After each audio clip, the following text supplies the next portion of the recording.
Hi, welcome to this module. In this module, we will be looking at different technology for evaporating the material. So, what we have understood till now is physical vapor deposition, and what exactly physical vapor deposition means?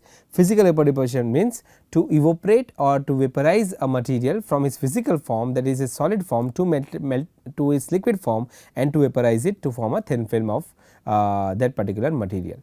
Now, in physical vapor deposition, what we have seen? We have seen two techniques. One is called thermal evaporation and second is called electron beam evaporation. Thermal evaporation is easy, e-beam evaporation is little bit difficult. It is complex, the physics is complex, the mechanism is complex. The limitation for thermal evaporation was that it cannot cover the step coverage is poor, and there is shadowing effect. The another problem with thermal evaporation is that you cannot evaporate a material which has a higher melting point than the boat or the coil. The problem with e-beam evaporation is that there are generation of X-rays, and this will be particularly important because it will cause a problem when we fabricate MOSFETs. So, another point is that we are thermally heating the material to evaporate it, right.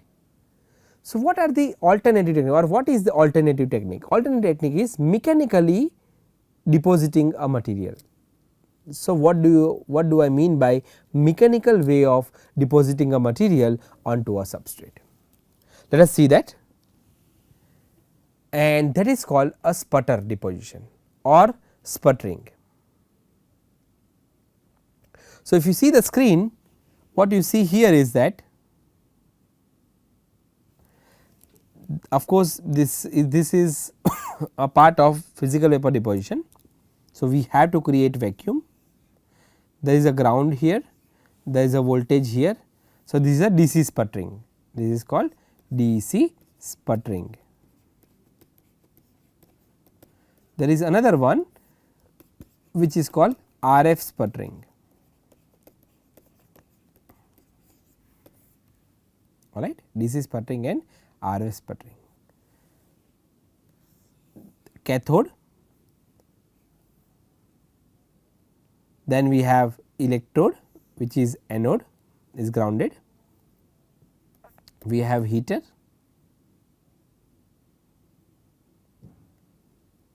and here the target is there, which is the material that we want to sputter, and here are our substrates. These are our wafers or substrates, alright. So, plasma is required to make the gas conductive. What gas we are using? Argon, argon gas is used, and generated ions can then be accelerated to strike the targets. So, the argon ions are generated from argon, and they are accelerated to bombard on the target, to dislodge the atoms from the target or targeted atoms, and this dislodged target atoms will stick on to the wafer which is at the anode. Okay. Higher pressures than evaporation, about 1 to 100 millitorr, better at depositing alloys is better in case of sputtering, and compounds than evaporation. There is the advantage of sputtering. Now, this is actual sputtering system, photograph of a sputtering system. This is chamber, viewing pot, you can view it, viewing pot, viewing port,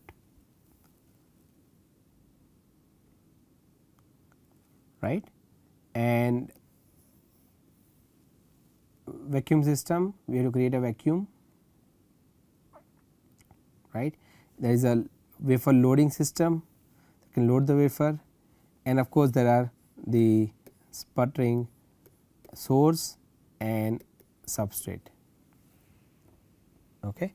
So, sputter deposition is done in vacuum chamber, approximately 10 millitorr, like I said 1 to 100 millitorr we can change the pressure. Plasma is generated by applying RF signal producing energetic ions. Target is bombarded by usually argon. Ion knocks the atom from the target. Sputtered atoms are transported to the substrate where deposition occurs.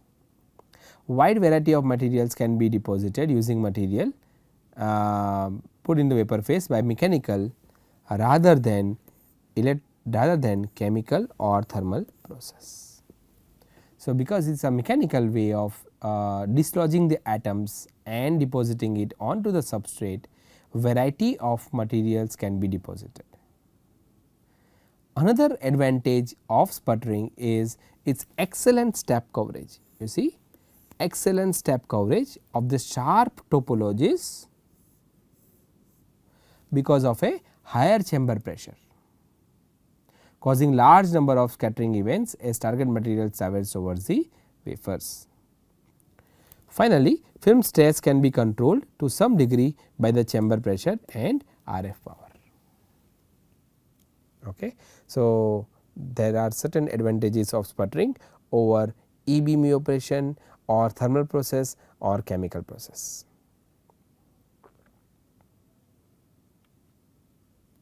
So, sputtering process, like I discussed earlier, can be run in DC or RF mode.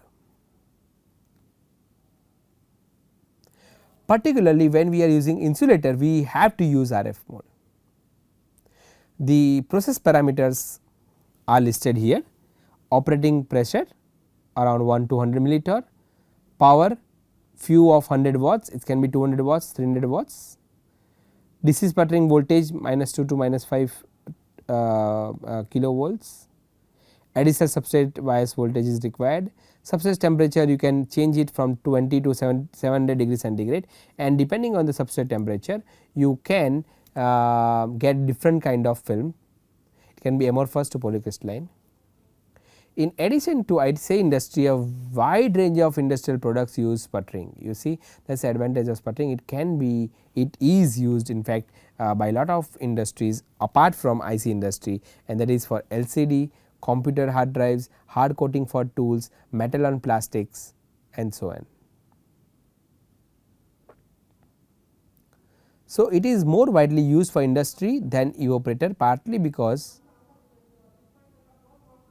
there are few things one can do to tailor film, that is rate and substrate temperature can be changed. The step coverage is poor in case of evaporation. It is suitable, not suitable for compound or alloy deposition, right, and considered materials are deposited on chamber walls and wasted in case of evaporation.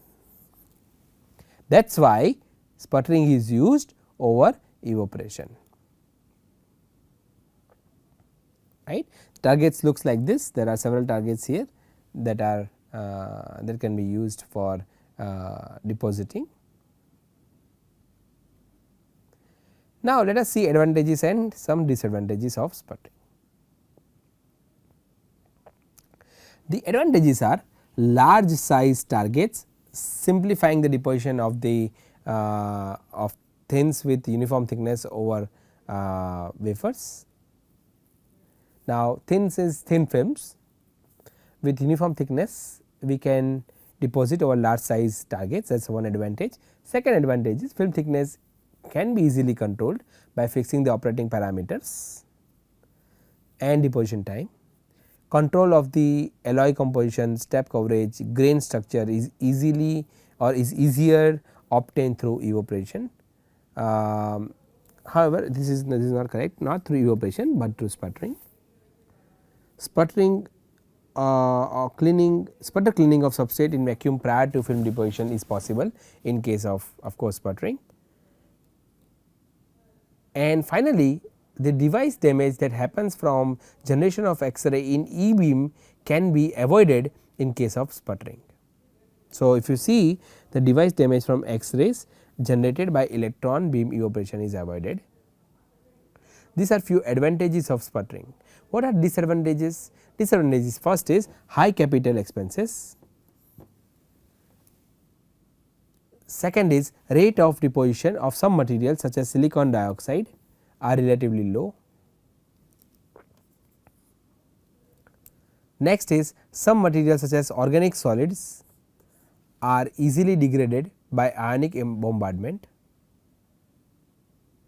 Final point is greater portability to introduce impurities in substrate because former operates under high pressure. So, the probability of introducing impurities into the substrate is higher in case of sputtering, right.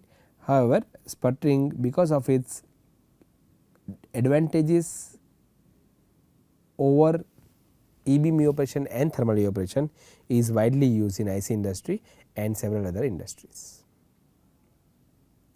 So, if you want to compare evaporation versus sputtering, this is the table that you need to look at. First, let us see rate of deposition. In case of evaporation, thousands atomic layers per second or 0.5 micron per minute for aluminum, it is very fast, 1 atomic layer per second. The choice of material in case of evaporation is limited, while in case of sputtering it is almost unlimited.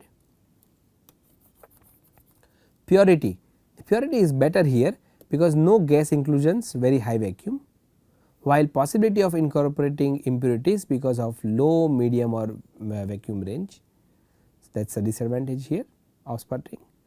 Substrate heating very low, unless magnetron is used substrate heating is substantial. So, there is something called RF magnetron sputtering. Surface damage, in which if you use magnetron the substrate heating can be substantial. If you use magnetron substrate heating would be less, if you do not use magnetron then substrate heating would be substantial.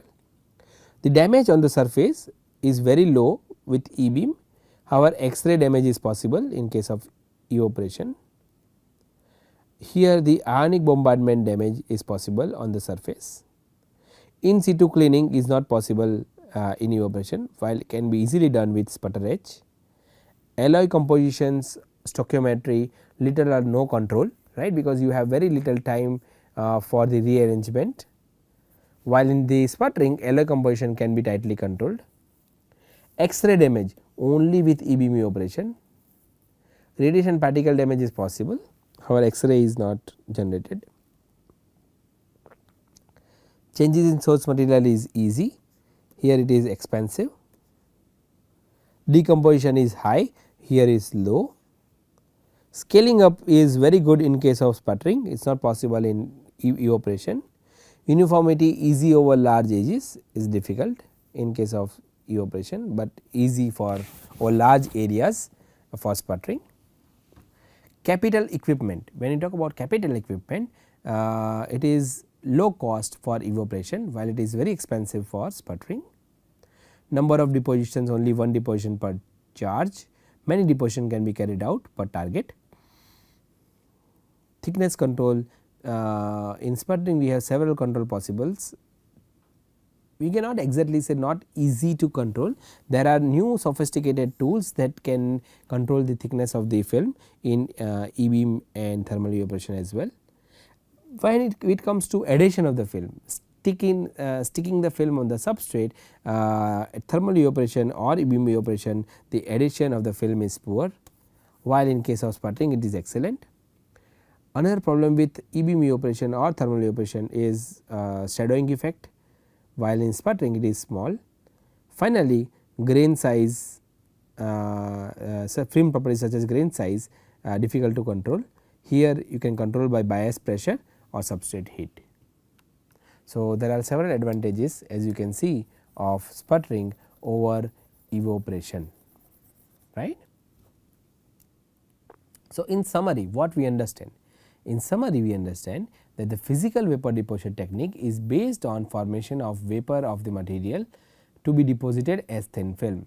The material is in solid form is either heated until evaporation or sputtered by ions. In the last case, ions are generated by plasma discharged usually with an inert gas, and in inert gas we use is argon. It is also possible to bombard the sample with an ion beam, right, from an external ion source. This allows to vary the energy and intensity of ion reaching the substrate. So, this is something we can say about the summary of the things that we have understood in this particular module. So, just to have a recap, what we learn? We learn physical vapor deposition, and in the physical vapor deposition we learned evaporation and sputtering. Then in evaporation we have seen thermal evaporation and e-beam evaporation, followed by understanding what exactly is sputtering. So, sputtering is mechanical way of depositing a thin film on the substrate, while evaporation is an electrical way or thermal way of depositing a material on the substrate. There are several advantages of sputtering over thermal evaporation or e-beam evaporation. However, having said that, in the laboratory, in most of the research labs right now we use thermal evaporation and e-beam evaporation heavily.